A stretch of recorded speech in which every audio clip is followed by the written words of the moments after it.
Everyone, कैसे हैं आप सब। आई होप आप सब बहुत खुश होगे और मज़े में होगे। तो जो आज की वीडियो उसमें मैं आपके साथ कुछ ऐसी टिप्स शेयर करूंगी जो मैंने सीखी हैं अपनी शादी के बाद, जो एक घर को बनाती है बहुत ही पीसफुल और हैप्पी। कहते हैं कि घर एक औरत बनाती है और ये बात सच भी है। आप जैसे रहेंगी घर में, खुश रहेंगी तो आपके घर का माहौल भी खुश रहेगा, उदास रहेंगी तो आपके घर का माहौल भी उदास रहेगा। तो जो एक औरत होती है वो अपने घर की बैकबोन होती है, उसी को पूरा संभालना होता है, सब कुछ घर की देखभाल उसे ही करनी होती है। मुझे अभी भी याद है जब जैसे शादी से पहले अगर मम्मी नानी के घर चली जाती थी तो घर एकदम खाली खाली लगता था। ऐसा लगता था कि पता नहीं कुछ है ही नहीं घर में। और जैसी मम्मी आती थी सारी रौनक घर में वापस आ जाती थी। औरत किस तरह अपने घर को रखती है, कैसा माहौल बनाती है, वही सब मैं आज आपके साथ शेयर करूँगी। एंड आई नो आप सभी अपने घर को बहुत अच्छे से मैनेज कर रही होंगी, आप सब भी बहुत अच्छी होम मेकर्स हैं। मैं बस आपके साथ अपने टिप्स शेयर करूँगी जो मैंने सीखी हैं, क्या पता वो आपको भी कुछ हेल्प कर जाए। So keep on watching. So the tip number one is getting up early in the morning. जी हाँ, सुबह जल्दी उठना बहुत ज़रूरी है। सुबह जल्दी उठेंगे तो हम इबादत कर सकते हैं, हम बाहर वॉक पर जा सकते हैं, एक्सरसाइज कर सकते हैं और अपने लिए थोड़ा सा टाइम निकाल सकते हैं। हम चीज़ें प्लान कर सकते हैं अपने घर के लिए, अपनी फैमिली के लिए कि आज हमें क्या क्या करना है, कैसे कैसे करना है। और सुबह जल्दी उठेंगे तो हमारा पूरा दिन बहुत ज़्यादा प्रोडक्टिव रहेगा और हम खुद भी हेल्दी फील करेंगे। और अगर हम खुद हेल्दी फील करेंगे तो अपनी फैमिली को हेल्दी फील कराएंगे। Tip number 2 is make a list. अब आप जल्दी सुबह उठ गए हैं, जो टिप नंबर 1 थी, तो आप एक लिस्ट बना सकते हैं। टिप नंबर 2 में आप अपना पूरा डे ऑर्गेनाइज कर सकते हैं। आपकी जितने भी आप पूरी लिस्ट बना सकते हैं। कोई आपके बाहर अपॉइंटमेंट है, हाउस की कोई मेंटेनेंस है या कोई बड़ी क्लीनिंग है, ये सब आप लिस्ट डाउन कर सकते हैं। आपकी जो जो भी चोर्स हैं हाउस होल्ड, वो आप लिस्ट डाउन कर सकते हैं। पूरा डे ऑर्गेनाइज कर सकते हैं, अपना पूरा डे प्लान कर सकते हैं। मान लीजिए आप बाहर गए, डेंटिस्ट के पास आपकी अपॉइंटमेंट थी और आप घर वापस आ गए, फिर आपको घर जाकर याद आता है कि अरे मुझे वो ग्रॉसरी करनी थी। तो अगर आप लिस्ट बनाएंगे तो आपको याद रहेगा कि हाँ, डेंटिस्ट के पास जा रहे हैं तो मुझे वो ग्रॉसरी भी करनी है। तो make a list, try to write down all these points in a diary. आप डायरी मेंटेन कर सकते हैं, आप ये सारे जितने भी आपकी चीज़ें हैं ये सब लिस्ट बना सकते हैं और उसको आराम से ऑर्गेनाइज कर सकते हैं अपने डे को। So the tip number 3 is dress for your job.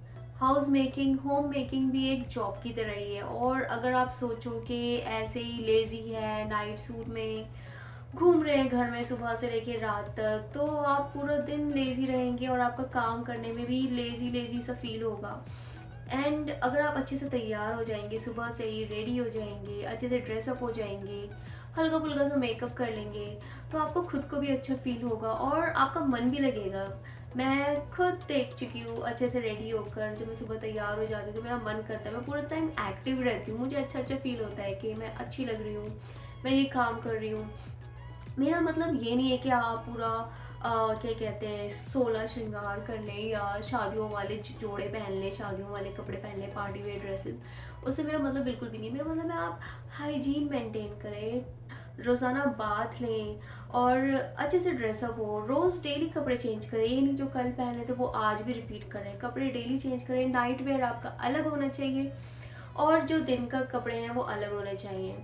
मेरी मम्मी को भी जब शादी नहीं हुई थी तो शादी से पहले जब मैं सुबह मम्मी को अगर कभी नाइट सूट में दिख जाती तो मम्मी बोलती थी कि जो रात के कपड़े हैं वो रात के अलग होने चाहिए और दिन के अलग होने चाहिए। तो वही रूल मैं अभी भी फॉलो करती हूँ। और अगर हम पूरा हाइजीन मेंटेन करेंगे, प्रॉपर बाथ लेंगे डेली, अच्छे अच्छे कपड़े पहनेंगे, अच्छे से खुद को मतलब मेकअप करेंगे, हल्का फुल्का रेडी होकर रहेंगे, ड्रेसअप होकर अच्छे से, तो ना हस्बैंड को भी बहुत अच्छा लगता है और उनके साथ साथ बच्चों को भी बहुत अच्छा लगता है अपनी मम्मा को अच्छे से देखना।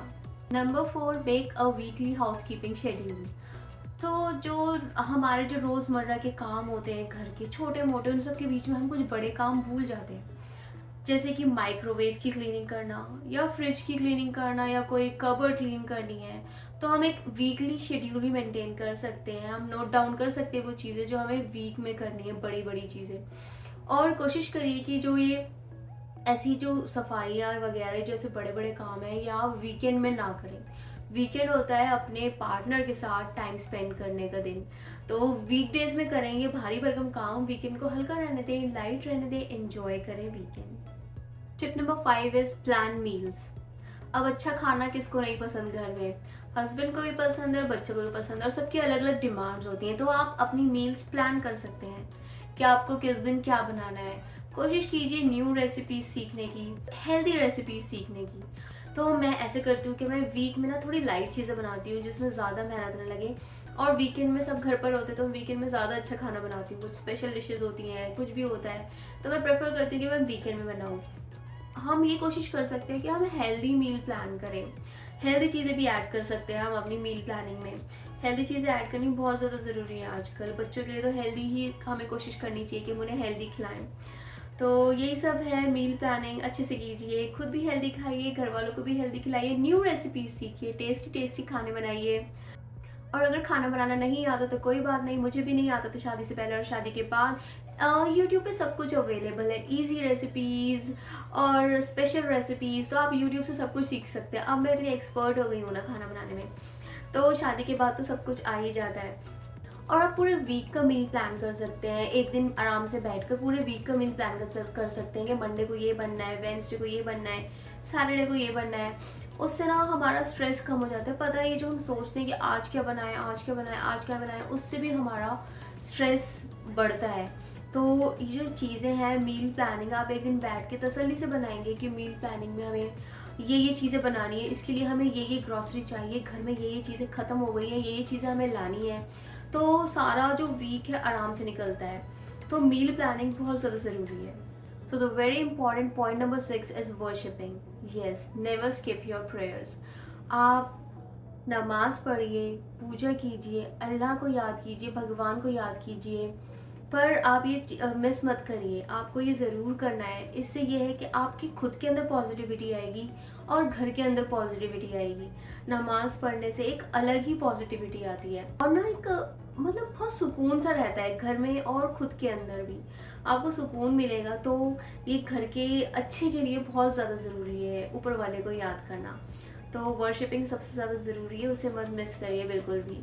और इससे इतनी ज़्यादा पॉजिटिविटी आती है ना अंदर। जब आप पॉजिटिव रहेंगे तो आप अपने फैमिली को भी पॉजिटिव माहौल दे पाएंगे, घर के अंदर पॉजिटिव माहौल क्रिएट कर पाएंगे। Tip number 7 is do not compare your life with others.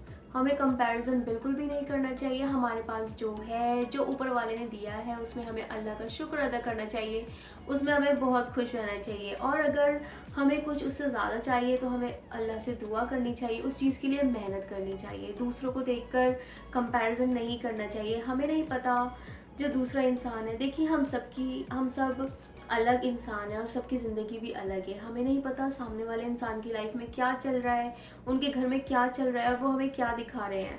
तो हमें कोशिश करनी चाहिए कि हम खुद को पॉजिटिव रखें और जो हमारे पास है उसमें खुश रहें। जो हमें चाहिए उसके लिए मेहनत करें, ऊपर वाले से दुआ करें। दुआएं सारी कबूल होती हैं, जायज़ दुआएं सारी कबूल होती हैं। तो बस यही है, अपनी लाइफ दूसरों के साथ कंपेयर बिल्कुल भी ना करें। Tip number 8 is be positive.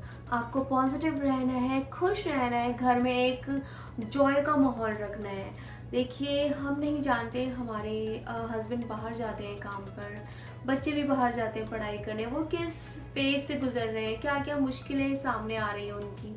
तो हमें कोशिश करनी चाहिए कि जब वो घर वापस आएँ तो एक वेलकमिंग माहौल हो, ना कि वो घर वापस आ रहे हैं और हम बच्चों को डांट रहे हैं, और हस्बैंड आ रहे हैं तो हम उनसे शिकायतें लेके बैठ रहे हैं। हमें एक ऐसा पीसफुल माहौल क्रिएट करना चाहिए घर में कि हस्बैंड का और बच्चों का घर आने का दिल करे वापस, कि हम जल्द से जल्द घर जाएं। तो हमें पॉजिटिव रहना है। अगर हम पॉजिटिव रहेंगे तो ही हम घर का माहौल अच्छे से रख पाएंगे।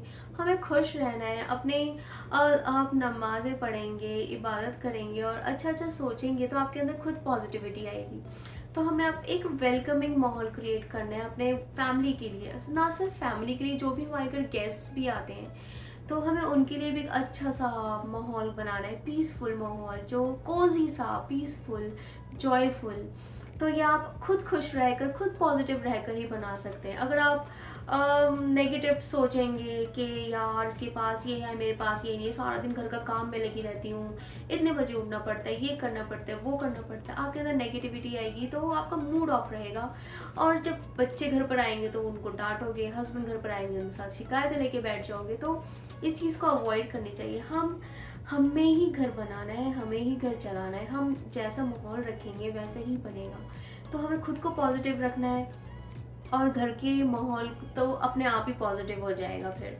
तो जो लास्ट स्टेप है वो ये है कि आपको अपना घर रखना है क्लटर फ्री, उसको ऑर्गेनाइज रखना है, क्लीन रखना है, और ना फालतू का सामान जो भी इकट्ठा हो रहा है घर में उसको धीरे धीरे वक्त के साथ बाहर निकाल देना है। घर में इकट्ठा नहीं होने देना है, क्योंकि वो बस कबाड़ा ही इकट्ठा होता है घर में।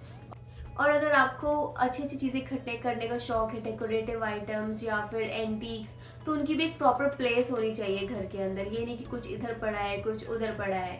तो बस यही छोटी छोटी बातें हैं। आप अपना घर अच्छे से डेकोरेट कीजिए, उसे फॉर्म कीजिए, उसे खुशबूदार बनाइए।